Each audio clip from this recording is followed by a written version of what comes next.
Welcome to another Unwinding with Fiber and Fabric. In my last video, I talked about how I purchased a couple fleece at a local fiber festival and how I wanted to put together a video talking about how I scour my fleece. So that is what I have done this week. I've put together what I hope to be not a very long video talking about the things I do when I scour my fleece. I include some clips of the process, and I hope I answer a number of questions. So let's just dive into it and see scouring a fleece. So I'm all set up to scour. Actually, I have been scouring for a little while. I've been having a little technical difficulty with making this video, so I'm really hoping I get it right this time, because this is all that's left of my fleece, of this fleece to scour today. I wanted to go ahead and just talk about a couple of the things that I consider before I get scouring a fleece. First of all, I have my setup behind me. I have 3 pots on gas burners. If I had a 4th gas burner, that would really be helpful when I'm doing really large quantities or very heavily lanolin fleece. But this is a very lightly to mid level lanolin on it. It's not really heavily lanolined. It's scouring up really easily. So the 3 pots work quite well. In the first pot, today what I'm doing is 20 minutes of the scour process. The next pot is the first rinse, and the final pot is the final rinse. If I'm working with a fleece that has a lot of lanolin in it, I will do 2 scouring baths before a rinse. It is the combination of the soap and the heat that is breaking up the lanolin and making it leave the fiber and go into the water. Lanolin is a waxy substance, and although it's referred to as grease, whatever, it's more of a wax. So it really takes that hot water to be able to break it up. So the water temperature, I don't know I don't know its exact. I know that a number of people list what the exact, but for me, what I do is I keep it at a simmer. I do not want it to boil, but I don't want it to be much less than a boil. So too hot for me to want to really put my hand in, but it's not going to burn me unless I kept my hand in it a long time. Then I'm sure it would. So that's how I do it. If it's a heavily lanolin fleece, I will do 2 scours. I'll do a heavy soap, a little bit less soap, and then a rinse. But again, this is not a very heavily lanolin fleece. This is how I have come to do mine. I read a lot of other people talking about the process they do before I got started. If I'm doing a fleece that it doesn't have lanolin, like say an alpaca, then at that point I don't need to have the water quite as hot, although I like to still use warm water because I find it breaks up dirt faster. But at that point, I will usually just do 1 scour and 2 rinses. The soap that I use now is Orvis paste. I used to use an eco-friendly laundry soap, not a detergent, but a laundry soap, and I had great results with it. But then I heard a bunch of people talking about this, and I wanted to give it a try. It says it's ideal for cleaning horses, livestock, pets, quilts, and delicate fabric. So I was like, okay, I'll give it a try. And I really do like this. There's a bottle over by the burners there. I take this paste, I mix it with water, I put it in a squeeze bottle. I use it for a ton of things. Hopefully I have clipped out most of that airplane going over. So I started using the Orvis paste, and as I said, I keep a squeeze bottle of it under my sink. That's what I use when, after spinning, I want to set my twist in my yarn. I'll use that. I find it works really well when I'm hand washing. Well, just about anything I might have to hand wash. It works really well. There's not a right or wrong soap out there. There's a number of soaps that are designed specifically for scouring wool. And if you have access to them and choose to use them, by all means, they will work great. There's lots of really great reviews, and people talk about them. I myself haven't used any of the specific scours for the fleece. The one thing I have used hair shampoo. It definitely works, especially on fleece that don't have much lanolin. But when it comes to the lanolin, it oftentimes is not. I have to use a ton of it to have the results that I want. And this, while expensive to buy initially, will last quite a while. And shampoo is really not the most economical product. A number of people, if you talk to people about scouring wool, they'll talk about using Dawn, the original blue Dawn, as opposed to any of the ones that have antimicrobial type additives. It does work. I find that it strips everything too much and leaves me with very dry fiber. It leaves me with dry skin, so I don't even use it in my kitchen. I keep it on hand because it does exactly what it says it does. It will remove grease. So if I get a grease stain, kitchen grease stain, car grease stain, it definitely takes the grease out of the clothing item. But it's just a little too intense for something that is a natural fiber, in my opinion. So I don't use it, but other people swear by it. I don't like dry, scratchy wool. I like to keep a little bit of the lanolin in it, but not enough that you can feel it. So that's my goal. That's my target. So I'll decide how long and how much scouring I do based upon how much lanolin there is to begin with. But the rule of thumb is it's 20 minutes, 20 minutes, and 20 minutes in my 3 pots. If it's really a light, like this one, lanolin content, it's 20 minutes and 10 and 10. Or 20 minutes and 20 minutes and 10 minutes. I keep my water temperature between my 3 pots pretty much exactly the same temperature. I'll show footage of me pulling the fiber out of the pan and putting it into a bowl, transferring it from the bowl to the next pan, so the fiber stays hot. So I'm not going from hot to cold ever. It's staying hot, hot, hot. When I have finished through the rinse cycle, it goes into, I put it into a mesh bag at that point. I will include some videos showing that as well, but I put it in the mesh bag, and then the mesh bag goes into my spin dryer. I find that if you spin it dry, spin out all the excess moisture, it dries on my drying rack really quickly. The drying rack that I have here is, it's just a clothing drying rack with old towels on it, and I use binder clips to hold the towels in place.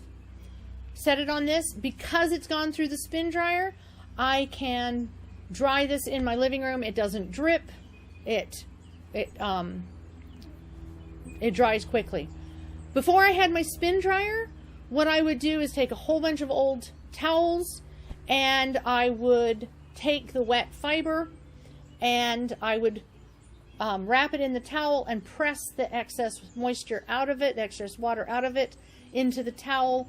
And that's how I actually did the first couple fleece that I scoured years ago. But since then, I did get a spin dryer. It has been one of the best purchases because I use it not just for my scouring my fleece, but I use it when I do the dye process. I use it if I have to hand wash anything. When I first started out, I used my washing machine as a spinner.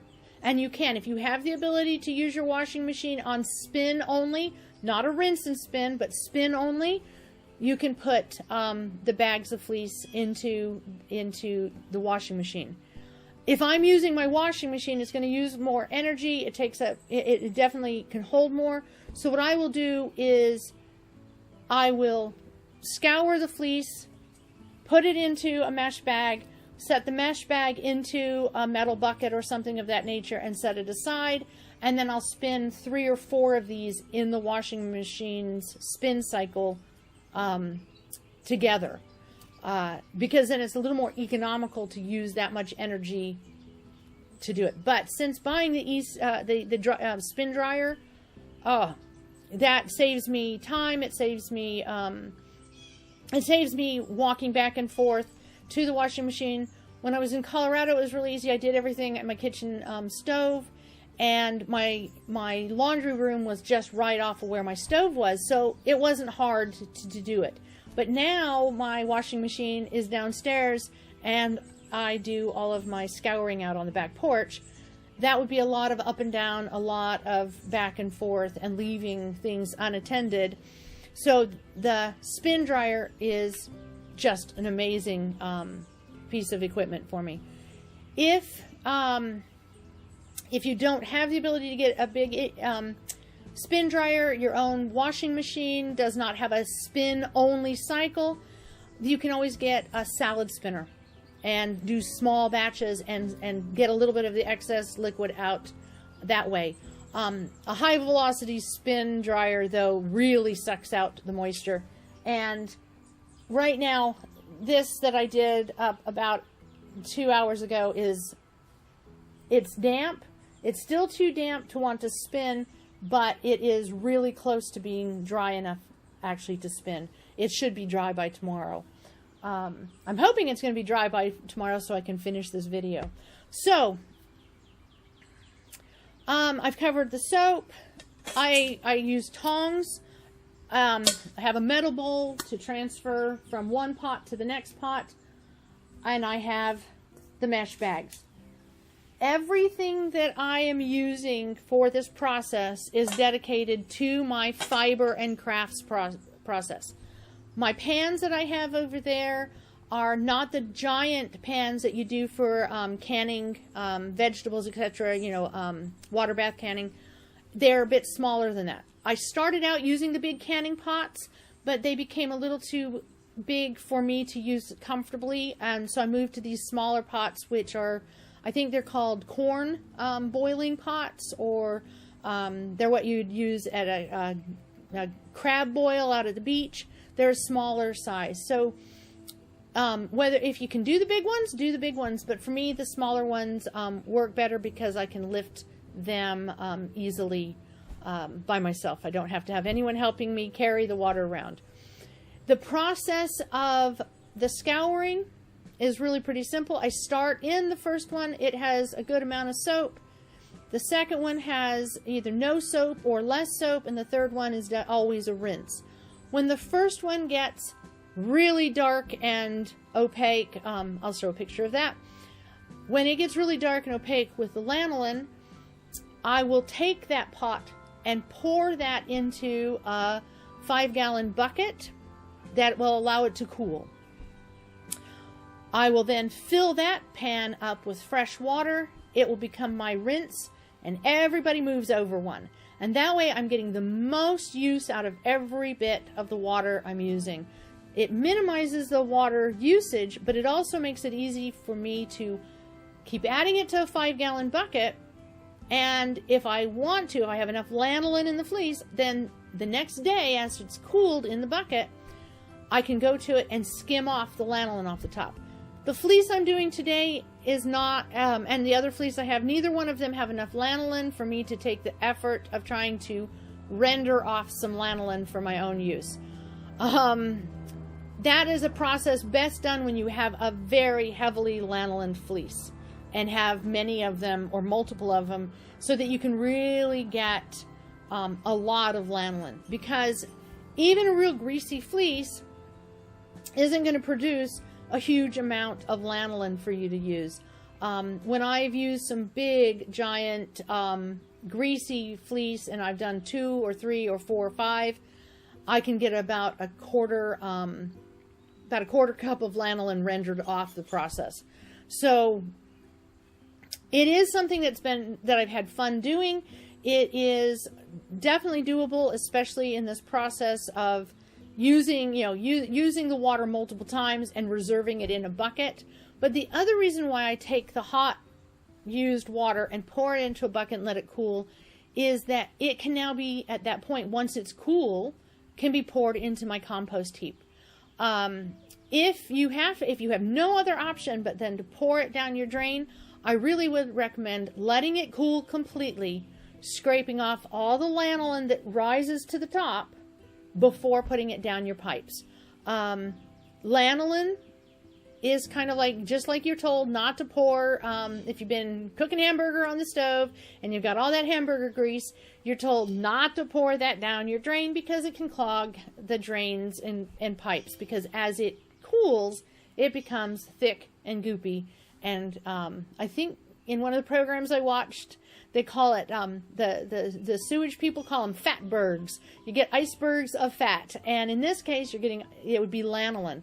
So I don't want it to go down my drain. I know people swear, oh, it's not going to be a problem.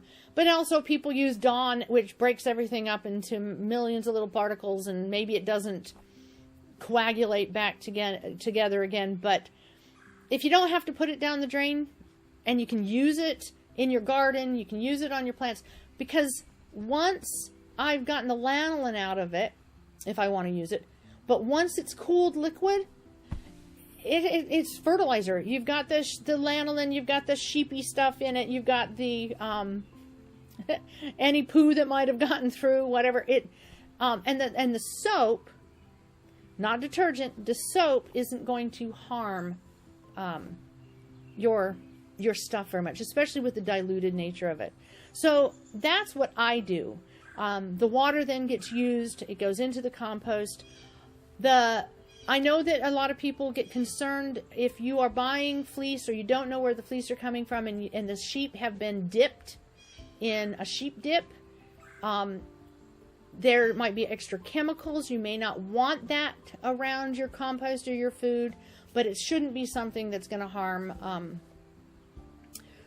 pouring it in your grass, as long as you allow it to cool down and dissipate it. If it's hot, it makes a really good weed killer. So if you have some weeds that you want to do, that pot of simmering water over there poured onto a bunch of weeds can do a little bit of weed killing for you. So that's what I do. That's the tip I have with that. I hope this hasn't seemed too rushed. If you have questions, please ask in the comments below, and be more than happy to answer. I'll probably try to type up basic instructions, because I do get asked about this a number of times. Type up some basic instructions and put them on my blog so people can refer to it. But I wanted to show you the process here, have a little bit of video, and hopefully have video that works this time. But I wanted to share it with you, and and just this is how I do it. And it's been a lovely day today. It's been raining the last few days, but the rain's held off today. It's been overcast, just enough of a breeze to keep me cool, but not enough to mess with my fire too much, because propane, when breeze hits it, it causes it to flame up, and then I can get a boil. That's the big thing too. So always once the fleece has gone hot, do not put it in cold water. That can shock it. Don't agitate it. Don't stir the pot. Don't put in so much fleece that it's sitting at the bottom of the pot. You want it to be able to float at the top. Watch it so that it isn't boiling, because if you put the fleece in it, that changes everything, and it may start to boil. Just like if you put a lid on a pot, it can make it boil faster. So you want to kind of watch for those things. It can be a bit of a process, and there is nothing wrong with not washing your own fleece. But if you do want to give it a try, just take some precautions. Use some wisdom in your process. Think about what you're doing. Think about what you've read, what you've heard from others that and then take a small batch. This is the most I would put in a pot at one time because of the size of my pot. And just, if you don't have all the equipment, use what you can source that can be dedicated over to your fibers. If you only have one pot, that's going to be a little bit difficult. But you can always do it in segments. Just remember that a cold fleece can go into hot without felting. But once it's hot, you want to let it cool on its own. You do not want to put it into cold water. You do not want to shock it. There are ways of doing this naturally, but it requires you to have a container and a backyard and the ability to not have your neighbors mad due to the smell. I'll put its name so you can look it up under this in the video here. You can certainly do it in buckets. There are people who do it in their bathtubs. If you don't have lanolin present, it just now becomes a smelly process as opposed to a sticky smelly process. It is something that makes your house smell like sheep if you do it inside. I don't want the lanolin in my bathtub or going down my drains, so that's something I have never done.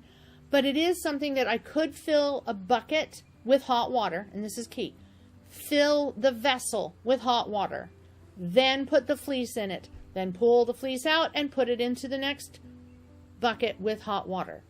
Your goal is to keep the water temperature between your steps constant or as close to constant.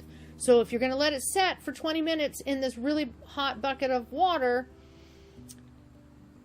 you need to probably not have quite as hot a water, or in essence fill both buckets about the same time, because you don't want it to go into a bucket that is a great deal of temperature difference.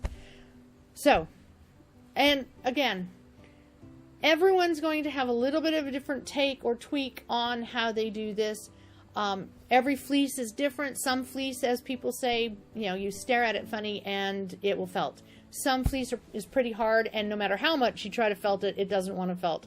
So it's about learning the fleece. It's about experimenting. It's about having fun while you do it. Again, I'll try to include links if I have some other information to share, and please do ask questions, and I will include as much video of the process over there as possible.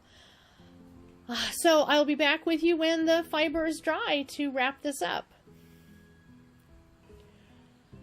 So I have the last section of this specific fleece in the pots right now, and as I was putting it in there, I realized there was two things I probably should have covered.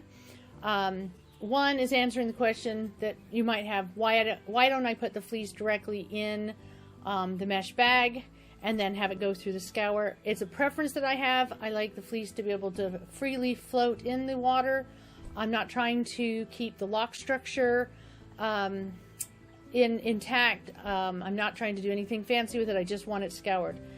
I know that people will use the mesh bag to scour it, the whole process, but I find it just keeps the bags cleaner, and it's easier for me just to use the tongs and move it from pot to pot. The exception to that is if I wanted to keep the lock structure in place, I may use the mesh bags. I may try to lay the locks all out in a row, take the time to group them and maybe bundle them. There's a number of different ways people will use to try to keep the lock intact. So that's one of the things I wanted to mention, is that the process I'm showing isn't trying to keep anything intact. The other thing that I forgot to mention is that when I have the fleece all laid out, one of the things I like to do is try to group. In this fleece, there wasn't a lot of variation between the locks in one part of the fleece versus the other. It was very well skirted, very even, not a lot of difference in the actual fleece quality from any one place to another. But in some of the fleece that you will get, you might want to go ahead and separate it into sections based upon the characteristics of the section. I know with some of the CV I've had really nice thick fluffy lock areas and some tiny little crimped areas, and I'll try to separate it into sections of like kind. It can make it a little bit easier when it comes time to spin. The other thing I will look for, this was a very, very clean fleece, so I didn't have to worry about this so much. It was a small fleece. But one of the things with the larger fleece, with some, depending on the animal, the fleece, the conditions, is to separate it into sections based on how clean it looks. Now, lanolin, I did have one section of this that the lanolin was really heavily caked on it. It was dark. It looked, you might mistake it for animal poo or something, but it's not. It's just really thick caked on lanolin. I will save those sections to the last part of my scouring. They will be the last batch to go in the process because they are more caked on. There is a lot more lanolin and they may need a little bit more time. And it keeps the water cleaner if I do the cleaner sections first. So that's the other thing I wanted to mention, is especially when you're dealing with a larger fleece, take the time to lay it out, look at it, and your washing sections, choose to group them based on their cleanliness, on their crimp, their lock structure. It can be worth the time to do that. And I certainly always start with the cleanest looking stuff first and end with the dirtiest looking stuff at the end. It just makes the process easier. So as soon as this fiber is dry, I will be back to wrap this video up. So as you can see, my Shetland fleece is dry and it is ready to spin. I could just pull some fiber out of the bucket, take it over to the spinning wheel, open it up like this, and start spinning.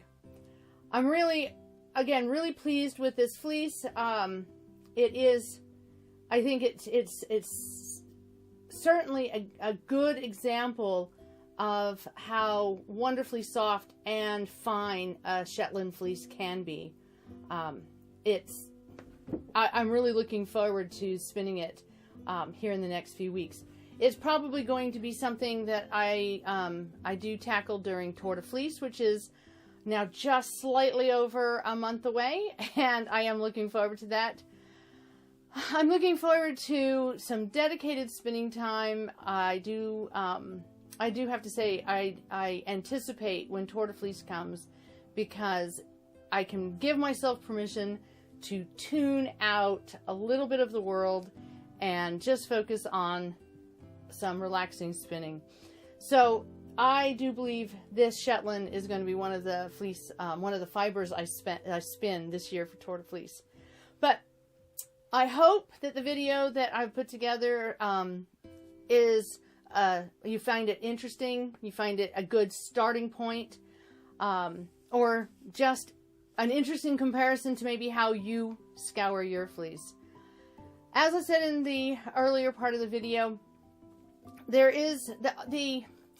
really isn't a right or wrong way to scour a fleece as long as you don't felt the fiber. Unless, of course, you're trying to felt the fiber, in which case, that's the goal.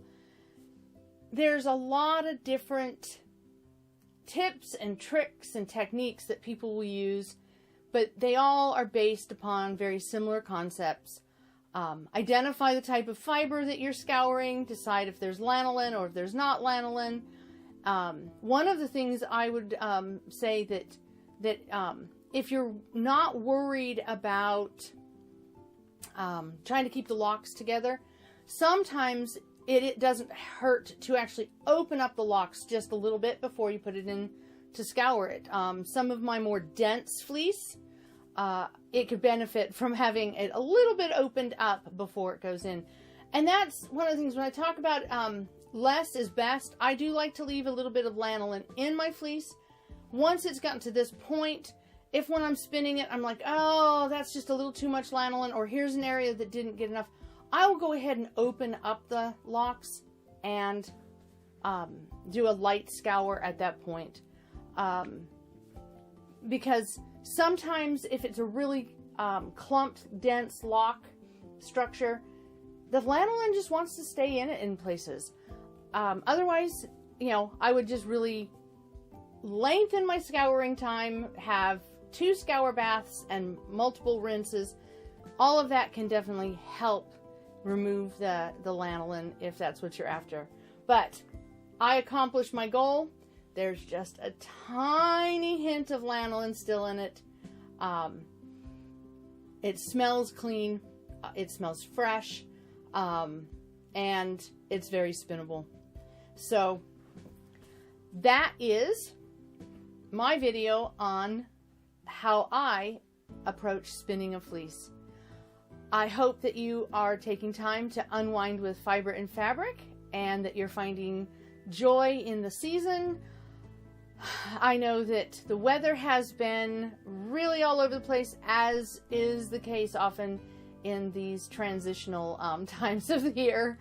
But I do hope that wherever you're at, and whatever climate you're in, and whatever season you're finding yourself, I hope that you're able to find some joy, to unwind, to turn off the world a little bit with some fiber and fabric. And I hope I will see you again soon with another video.